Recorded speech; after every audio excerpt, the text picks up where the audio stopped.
you wanted the best, you've got the best podcast, the hottest podcast in the world. The Chris Voss Show, the preeminent podcast with guests so smart you may experience serious brain bleed. The CEOs, authors, thought leaders, visionaries, and motivators. Get ready. Strap yourself in. Keep your hands, arms, and legs inside the vehicle at all times, because you're about to go on a monster education roller coaster with your brain. Now, here's your host, Chris Voss. I'm folks with Voss here from the ChrisVossShow.com. Ladies and gentlemen, welcome to the big show. As always, the Chris Voss Show is a family that loves you but doesn't judge you, at least not as harshly as your mom, because she's still waiting for you to measure up and get good. But that's why you listen to the Chris Voss Show, so you can be a better person and impress everyone. And maybe your mom will love you someday, but I don't know. I've seen some of you, so she's probably going to live disappointed. Anyway, guys, refer the show to your family, friends, and relatives. I'm insulting my audience now. What the fuck is going on? I love you guys. Anyway, guys, go to goodreads.com/Chris Voss, LinkedIn.com/Chris Voss, Chris Voss1 on the TikTokity and all those crazy places on the internet. Today, we have two young, amazing men on the show to share with us their unlimited knowledge, their depth of experience, and all that good stuff. Their book is called G.O.A.T. Wisdom, G.O.A.T. Wisdom, How to Build a Truly Great Business, from the founders of Beekman, 1802. We have Dr. Brent Ridge on the show with us today, and Josh Kilmer-Purcell. We're going to be talking to them about their insights and how you can get your mom to love you again and appreciate you, I suppose. I don't know. The pair founded Beekman 1802 in 2008 after purchasing the historic Beekman Farm in Sharon Springs, New York, where they started researching the nutrients in goat's milk and began making goat milk soaps and gourmet cheeses. Today, the company has over 100 employees and is recognized as one of the most successful lifestyle brands in America by NASDAQ Inc. magazine and Wall Street Journal. That'll get your mom to love you. In 2019, they set the record. This is going to be the callback joke of the show. They set the record for the largest beauty brand launch in the combined 37 history of both HSN and QVC. That's quite the feat if you've ever known a woman who shops on QVC and HSN. They buy a lot of stuff. Thousands of people visit their flagship store and tour their place each year in rural Sharon Springs. And they were the stars of the fabulous Beekman Boys. They're the first gay couple to have their own television series on a national network. They competed and won the Amazing Race on CBS. They published 4 best-selling cookbooks, a home decor book, and published an award-winning quarterly magazine, The Beekman 1802 Almanac. Thanks for coming on the show, gentlemen. It's wonderful to have you. Give us both your .coms or wherever you want people to find you guys on the interwebs.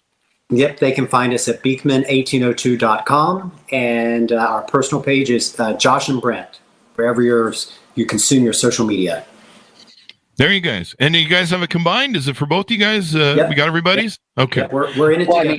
Yeah, I have a secret one, but we don't need to tell Brent that. Oh, okay. Yeah. Let's see what's going on. Just before we start, I will verify moms everywhere love us. Moms everywhere love you? They do. Mm-hmm. Yeah. Is that what we're mom verified. Mom verified. Maybe that's a new brand. You guys should build or a website or app or something, Mom verified. I need that on my Tinder. Maybe I should put that in my Tinder profile. Yeah. Mom verified. My mom says my mom says I'm special, so you should think so too. Same. Same. In fact, she puts that on the helmet that I wear when I'm not on the show. So, guys, give us a 30,000 overview. What's inside your new book? Well, our new book is G.O.A.T. Wisdom, How to Build a Truly Great Business. And G.O.A.T, of course, greatest of all time. But it also goes back to our farm and our beginning of our business. We're now a 9-figure business, but we started around our dining room table making goat milk soap with our neighbors. And it really is, our book goes against the conventional grain of entrepreneurial publications these days that are all about, you're the one magic thing you're not doing, the one secret trick you don't know about. What we did was we went back and looked at wisdom, like age-old wisdom. We took 12 different maxims and then we applied them to today's contemporary business scene. So really showing you that it's not anything you don't know already. It's these things you know. You just need to know how to apply them to modern business. Well, do you want to jump in here with your thoughts on that, Brent? Well, yeah, I agree. The reason we wanted to write Go Wisdom is obviously we have started this company in a very small place in upstate New York. The population of Sharon Springs is 547 people. And we grew the business from that little shop on Main Street in Sharon Springs to now selling around the world. And I think when we started writing the book about 2 years ago, which let me just say is probably the last business book to ever be written without the help of AI, we were really kind of flummoxed by the idea that the only visions of success that you see, particularly on social media, which of course is mainly the media that people consume these days, were tech billionaires or influencers who may or may not be successful, but they're portraying themselves to be successful. And we wanted to say, you know what? There are plenty of successful Main Street millionaires out there who built their businesses on Main Street, these businesses that are the backbone of the American economy. And there are plenty of people out there who dream of having that type of business. And so we wanted to write a business book for those people who want those types of businesses and give them all the tools that they would need to lay that foundation to create a greatest of all time business, no matter where they happen to be. How to create a greatest of all time business, the Tom Brady of business. That's right. I guess that's as it right. were, maybe. So I notice in the chapters, you guys have a lot of really interesting, I don't know what the right word for it might be, kitschy titles. Chop your own wood. It will warm you twice. Principle number 1, which I guess is in the preface. Is that a chapter then? Oh, I have the advanced copy, so that's probably the confusion there. Yep. I have the advanced reader's copy, so all things are not quite where they would be at the end. But chop your own wood. It will warm you twice. When the well is dry, we know the worth of water. A bad workman blames his tools. Make hay while the sun shines. Empty vessel. Why was it you kind of chose to use some of these, what would you call them? Analogies? Maxims, yeah. Like maxims? Proverbs or maxims. Uh-huh. And we chose to use them because they're wisdom. They're things that have been tried and true over millennium. And it's not a coincidence that many of them are farm-based or agriculture-based. I see the theme there. Yeah, that's where mankind's success started. But what we want to do is say these proverbs that your grandmother knows, that your mom knows, that you know, these are the things that are still applicable to today's business. Even though it might sound like you need to know everything about digital, marketing and AI and all that, at the end of the day, they all filter down through these age-old proverbs. And these things are tried and true. The world is full of so many different people telling you this new thing and this might work or this, these are the things that are tried and true. As Josh said, they've been handed down for hundreds of years. They've been verified. And the reason that they exist and the reason people still say them is because there's truth to them. And as you know, from doing, thousands of, podcasts over the years, there's a lot of information in the world. Too much information for our brains to comprehend, but there's a difference between information and wisdom. And what we're putting out there is wisdom. And by the time you finish the book, not only will you have this wonderful, inspiring story about how we lost everything and then built this up from nothing, but you will hopefully learn whenever you're presented with information in this wide world of information that we exist in, you will understand what are the bits of information that are most important to you, and then you will immediately be able to convert them into wisdom and apply them to the problems that you're trying to solve in your business or in your life. So for example, one of the proverbs there is an empty vessel makes the most noise. We've all heard that before, but what does that really mean? And that equates to sort of competitive analysis. And we started our business, and for a long time, you would have business envy and be jealous of other brands that were starting and blowing up overnight. But then over the years, we watched these brands that blew up overnight just disappear just as quickly. And what we learned was an empty vessel makes the most noise. So when you're looking at your competitors, don't just look at the noise they're making, the PR, the top line. Look at their core, their authentic roots of their business. Is there a there there? And if not, don't waste your time doing competitive analysis on them. Yeah, and you guys have been through quite the journey. Tell us about, give a synopsis of your guys' journey, why you started this company, what was the proponents behind it, what put the two of you together as partners, and what was your journey like, if you can give us a rundown through that. Yeah, well, we met in New York City. Brent was a physician, and he worked for Martha Stewart. He started her health and wellness division. I worked in advertising for many years. I was also a writer.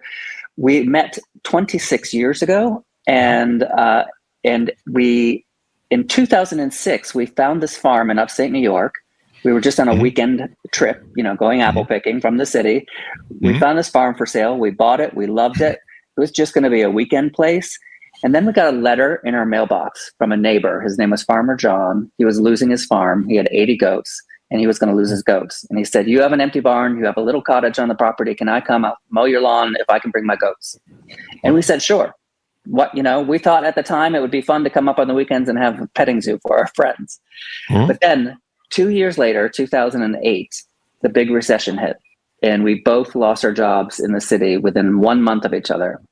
So we literally had nothing to our names except these 80 goats and Farmer John. And so we literally Googled, what can we make with goat milk?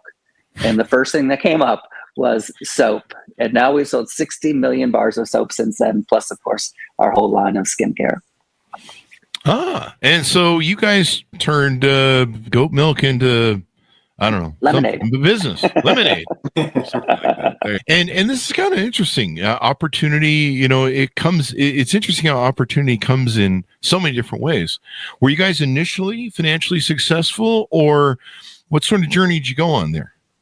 Yeah, well, we were both living and working in New York City. I had been a physician. I was on faculty at Mount Sinai Hospital in New York City, and then went back to NYU to get my MBA, and went from there to Martha Stewart's company. And Josh was a very successful advertiser, working his all the way up to partner in his last agency. And so, by that time we were in our early 30s, and, we thought the future looked so bright, in 2006, which is what gave us the comfort to buy this weekend place, what we thought we were just going to have as a weekend place in upstate New York. But I love what you said about opportunity, because I do think that is one of the things that has made us successful as entrepreneurs, is that there's never been an opportunity put before us that we didn't thoroughly examine.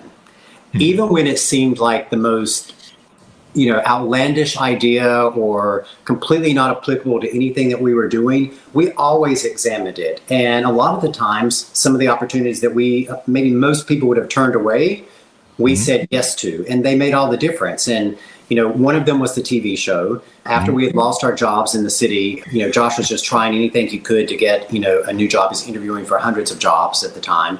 And he went to this job at Discovery Network to be the head of marketing, right, Josh? And then the president of the network, she said, you're not a great fit for this job, but the story about the farm and the neighbor and the goats, maybe you should do a reality TV show. And honestly, our thought was no way. I mean, this was the era of Honey Boo Boo and, Swamp King. Oh, yeah. And we're like, Jersey.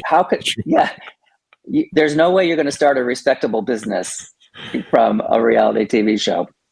And but we said, what, we're going to do it. And we made an agreement with the producers, and we said, look, you guys can make as much fun of the two of us as you want. We can manage our own PR, but you can't make fun of our neighbors in this rural town, because they're the ones that we're working with to start this business.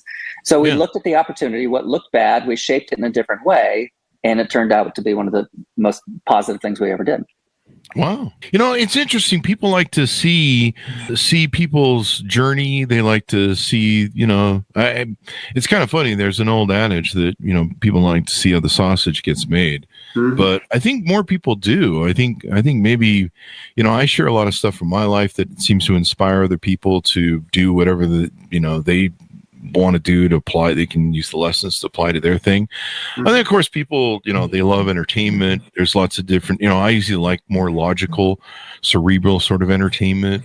I never watched the Jersey Shore. I don't think I've been past 5 minutes of it. But no, I usually like watching, I used to watch business reality shows. So, Survivor, when it first came out, was kind of interesting. After that, it became redundant. It was like just a repeat, in my opinion. I mean, I'm sure people love the show. I'm going to get letters from the Survivor crowd. Anyway, so now you guys have created, I'm looking at your website, Beekman 1802. Am I pronouncing that right? Yep. Okay. And the way the company got its name was that the farm that we purchased was built by a gentleman named William Beekman in the year 1802. So that was how we named the company. And you guys have opened this up to a skincare line, cleansers, face masks, face wipes. You guys have opened this up to a huge amount of products. Oh, yeah. We're one of the biggest independent beauty companies in the United States now. We're the number one beauty brand that crosses QVC and HSN, and one of the top brands in Ulta Beauty. And it really was because we listened to what our customers asked for and wanted, and we applied my science background to research the goat milk and figure out why it was so beneficial to people's skin. But I think it really does come down to listening to the customer. When we started the company, it was kind of like a Martha Stewart light type company. We had several different verticals. We had this, soap and the skincare. We had gardening. We had furniture design. We had artisanal crafts. But the customer said, no, this soap is what's changing my skin. And we say from that point on, the company grew neighbor by neighbor by neighbor. One person used the product. They told another person. They used it. They told another person. And we really built the business. We say the old-fashioned way, which is, again, what we try to get across in the book. We didn't take investment until 11 years in. We did it the way our grandfathers built their businesses. My grandfather had a grocery store. Brent's grandfather was a farmer. We did it the old-fashioned way, where we didn't spend $1.50, or we didn't spend $1 till we made $1.50. And Brent and I always talk about this Shark Tankification of America, where entrepreneurs. And we love Shark Tank. We love watching it. But nowadays, if you have an idea and you're an entrepreneur, the first thing you do is think you have to go raise money in order to start your business. Yeah. And if you start your business by raising money, you've started a fundraising business, and you will continue to chase that money. Where, we built it the old-fashioned way. We used the wisdom that we had learned in our previous careers to grow the business from $1 to $2 to $5 to $1 million, and really did it that way. Mm-hmm. Well, pretty interesting on how that goes. Now, you guys are a couple, right? You guys married or? Correct. Yep. How does that work? Sometimes people don't do well together when they work together as a couple in marriage, or just even, I've had girlfriends that are like, "Hey, I'm gonna come to work for you as a secretary." I'm like, "No, you're not," because we'll be over. I need people I can fire, but and I know you, so you wouldn't even make it past the hiring point. I know all your demons, but a lot of people don't work well together. I mean, it's hard. It's hard enough to have a marriage and relationship in today's world, but so how do you guys make it work? What's the secret to getting this longevity that you guys have had in your business, where you're not at each other's throats every day? I mean, Brent's fired me 3 times today. It's been really rough. Good. He gets a raise. There you go. I do think that part of it was that the business was forged by fire. We both lost our jobs. We were both in the exact same situation. If we were going to lose the farm, we were both going to be homeless. So we really started from the very beginning building it together. And I think if you're a couple in a relationship, anytime you have a project that you're working on together, it strengthens the relationship.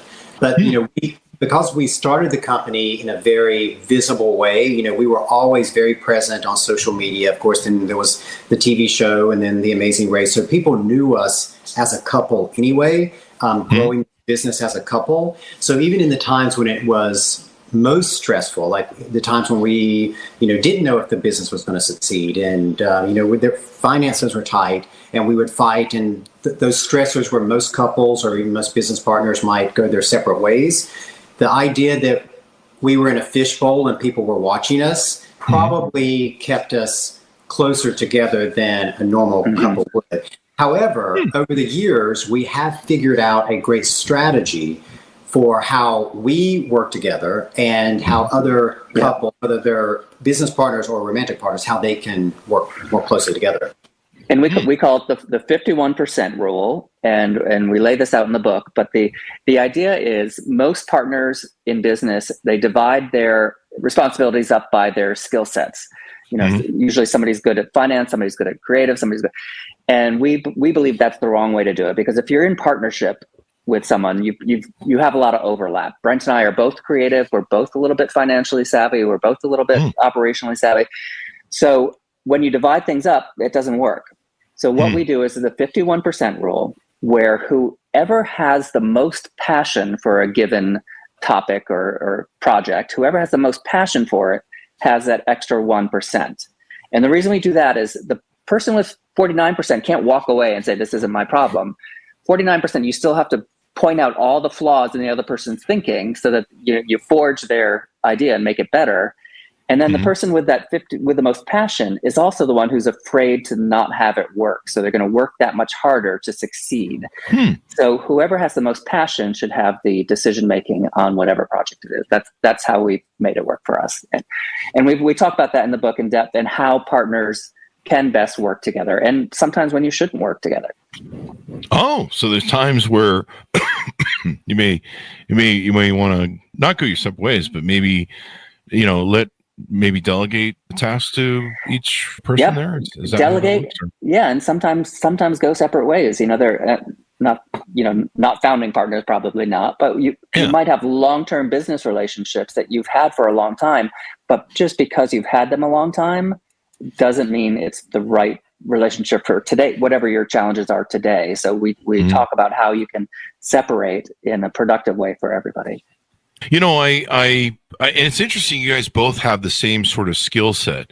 So my best relationships, and I don't go into business with relationships, I'm a horrible person to stay with. Most women figure that out very quickly. And, my longest best friend, business partner relationship was with someone who was really good at following the rules, and they had the opposite of skill set that I did. So I had the visionary leader, the innovator, the go-getter, the driver, the high communicator. They were the complete opposite of me. They were the person who could do the dull work, the day-to-day stuff that was redundant, the accounting and stuff that was really boring to someone like me, that you just kill me if I have to do something redundant like that. But that's their safety zone. That's where they're really good at it. And so we were always a great compliment. And I found I worked better with those people than bumping heads with, being creative. So I think it's interesting. You guys both have that same sort of creative, visionary drive, but thankfully you found that balance. You found a way. You come up with rules and design things that can make it work. Yeah, and I think even though we might have similar skill sets, we have very different personalities, and I think that's where we complement each other in the way that you're saying that you find people who complement you. I tend to be a very optimistic person, so I think anything is possible until someone shows me the data that says it isn't possible. So I will always be the person who say, yeah, we can accomplish this, right up until the point where someone shows me the data. And one of the examples of this that we talk about in the book is in the first, our first big order that we ever got for the soap bars, which was the first product we started making, was with a company called Anthropology. And now this is a nationwide retailer, and they had ordered 52,000 bars of the soap. And at the time, there were only three of us. There was myself, Josh, and soap maker Deb. And we had about 6 months to get the order ready. And we could not afford to hire another single person, because we, at that point, were so desperate to get national distribution that we had negotiated a price per bar of soap that left us making about 5 cents per bar. So it was like probably a margin of 10%. It was terrible. And so we really couldn't afford to hire anybody else. And so I said, no, I can sit here and wrap all these bars of soap myself, these 52,000 bars of soap. And I really tried. And when I first started, it was taking me about 20 seconds to wrap each bar. And I ultimately got down to about 7 seconds per bar. And then we were about 2 or 3 weeks out from having to ship the order.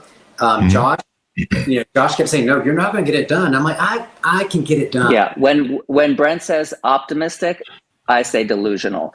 So I actually sat there in another room without him knowing and watched him and timed him doing the bars of soap. And then I calculated, and I said, "Brent, you can wrap 24/7 and we're not going to hit the deadline." So what we did then was we called in the neighbors and they came over and helped us wrap the soap. But it was that, Brent's optimism that, got the order in the first place and made us, double down and say we could do this when I would have said from the start, there's no way. And then, of course, my pragmatism where I was like, Brent, we have to figure out a better, more efficient way of doing this. Yeah. It's calling in the neighbors. I noticed one of the chapters in the book is love thy neighbor. Is some of that I think in the book, it was interesting too. You guys said early on that you protect your neighbors from the reality show producers. Yeah. No, neighbors have always been very important to us, and that's why that's the final chapter in the book, because that's the most personal proverb for us: love thy neighbor. And of course, a lot of people that has religious overtones because of the Ten Commandments. But if you look at any culture, religion aside, there's some proverb or maxim in every culture around the world that talks about the importance of respecting and honoring your neighbor. And when we started this company, of course, it was Farmer John who brought his goats. He was the original neighbor, we say. And then when we had that big order, our neighbors came and saved us by helping us for free sit around our dining room table and wrap these bars of soap. And as I said before, we say we grew our company neighbor by neighbor. It has always been a word of mouth company. And so we now we have always from the beginning called all of our customers neighbors. We don't have customer service. We have neighbor services. When we're on QVC or HSN, talking about the product and someone calls in to talk to us, they always start every call with hi neighbor. And that's how everyone in the community who uses our product consider themselves. We can be walking through the airport and people won't say, "Oh, they're the Beekman guys," or "There's Josh and Brent." We will hear people shout "hi neighbor" down the corridor of the airport, and we will look around until we find the person waving to us. And that might sound like a silly marketing thing, or a tagline or something, but what it does is it deepens the relationship with our customer. A business and a customer, that's such a transactional word, a customer, but a neighbor is a relationship word. And so when our Team Beekman, knows that they're dealing with a neighbor, not a customer, they treat our customers better, and likewise, our customers feel like they're part of a neighborhood, not just sending us money. Well, I love it, man. And there's nothing like those middle of America, rural sort of people. They're kind of the heartland of America. They're at one point we were before COVID, we were getting ready to tour around, and we did a lot of events, big shows like CS and NABE, South by Southwest. We go interview people. What I was going to do was get a van so I could take my dogs with me on my trips. One of those Mercedes runner vans, and, make it so I could sleep in it. And I could take my time going to events instead of doing this red eye rush in and out. And what I was going to do is I love greasy spoons in old towns I don't know what it is. I just love them. I love the old jukebox. They're on every table. And I love there's something about that fucking grill that's been cooked on for 50, 100 years or whatever. Yeah. It's crazy. And I was going to go interview the people. And, most of these would be the cities that got bypassed by the freeways when they built them. And, there's these classical towns. There's beautiful photography you can take in them. There's interesting conversations you can have with people, like, why do you stay here? The freeway passed you by, there's 2,000 people, 500 people in town, like, why do you stay here? What are the values that you have? Why is this important to you? Why haven't you done what other people have done, maybe moved to bigger cities and stuff? But there's a real, it is the fabric of America, those sort of areas. And I just always love the people. They're just down home. If you go to LA, you're going to find a whole different style of people that you're going to find in middle America. Well, and that's it. Yeah, go ahead. No, we completely agree. When we started the company, I can't tell you how many home and garden shows we did in B and C markets, meeting the people. And, even to this day, when we write a book, as you know, Chris, you don't make a lot of money writing a book. We write the book because, we like to get out there. We like to do book signings. We like to meet people. We like to meet the neighbors. And we think that's critical. It's like a lost art form. People don't go out and meet people. Well, it is the majority of America. Middle America is the majority of America. And anybody who starts a business from a boardroom, in New York, and they think their customer base is within 50 blocks of them, they're missing out on the largest market share out there, which is Middle America. Yeah, and it's been particularly problematic, I think, over the last 5 years, because if you look at companies as they get larger and larger, and the executives of the company get more and more separated from the customers that they're serving, because all of these executives get into their own algorithms, on social media. So what they see of the world is it's a problem in America that the people who are leading companies aren't understanding how their customers are living. Yeah. And I think because we, still live on the farm in Sharon Springs, New York, and we're still in this small town, we have a very realistic understanding of what people are going through. I just came in from weeding the garden. Well, there's something about working the ground that keeps you grounded. Maybe that's the title for a book or a t-shirt. Oh, no, that's in Go Wisdom Volume 2. We're going to use that one. Working the ground keeps you grounded. Yep. And maybe that's why, for eons of times we did that. And it seems like when we stopped doing that, we've kind of fallen away from ourselves and stuff. And, that's kind of where things are at nowadays. So you got to try and do better. Well, guys, as we go out, give people the final pitch out to check out your websites, order up your products, check out your book as well, et cetera, et cetera. I'll give both of you a shot at it. So take a turn. Yeah, well, I'll say, for all the moms out there, because we know they love us, if you have someone in your family, maybe it's someone who just graduated high school, or someone who graduated college, or maybe it's someone who's just lost their job and they're trying to figure out what they're going to do, and maybe they don't even think they have the skills to do something on their own. That's exactly why we wrote Go Wisdom. And we hope that our personal story is inspiration, but we hope that the practical advice that we give in the book really does help people make the life that they always dreamed of. And you can find the book in any bookstore, or of course on Amazon, and you can check out all of our products at beekman1802.com, on QVC HSN, or in Ulta Beauty. Well, thank you very much, gentlemen, for coming on the show. We really appreciate it. Thanks, Chris. Thank you. Thank you. And thanks to Honest for tuning in. Order up the book wherever fine books are sold. It's called G.O.A.T. Wisdom, How to Build a Truly Great Business, from the founders of Beekman, 1802, just to get that exactly. Thanks to Honest for tuning in. Go to goodreads.com/Chris Voss, linkedin.com/Chris Voss, Chris Voss1 on the TikTokity and all those crazy places on the internet. Be good to each other. Stay safe. We'll see you next time. That should have us out, gentlemen.